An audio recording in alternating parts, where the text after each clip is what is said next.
Hello guys, good to have you back for another video. So to reset my car. In today's video I'm going to show you a fix of an infotainment system of an Opel.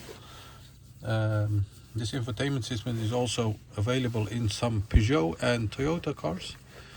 This is an Opel Vivaro, but there is also a similar infotainment systems in other Opel models, and it works the same.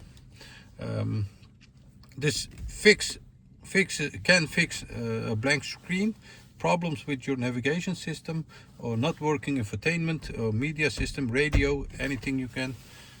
Just try it. It won't harm you, your infotainment system or the car.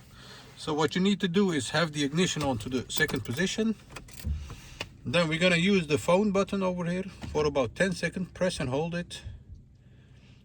4, 5, 7, 8, 9, 10. And when you release it, you'll see that the screen goes black. Just wait for it to get the Opel logo and to restart it. And what this fix or reboot reset system does is it resets all the options and all the infotainment system, multimedia, phone, Bluetooth, radio. I had a problem with a frozen screen and this helped me, so I wanted to share it with you.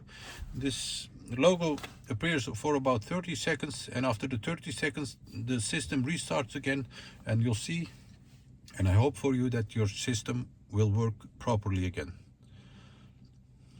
Have a little patience.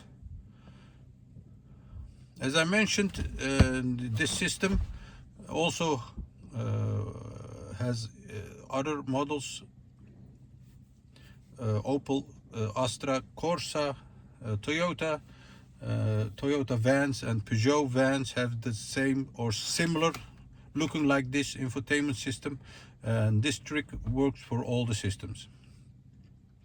Yes, as you can see, the system has restarted and in good,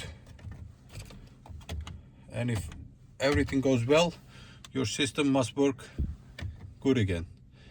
Wait for it to restart again and you'll see that all my buttons are working again. And this fixed my frozen screen, so I wanted to share it with you. Thanks for watching. Hope to see you next time with another video. Stay safe, take care, bye bye.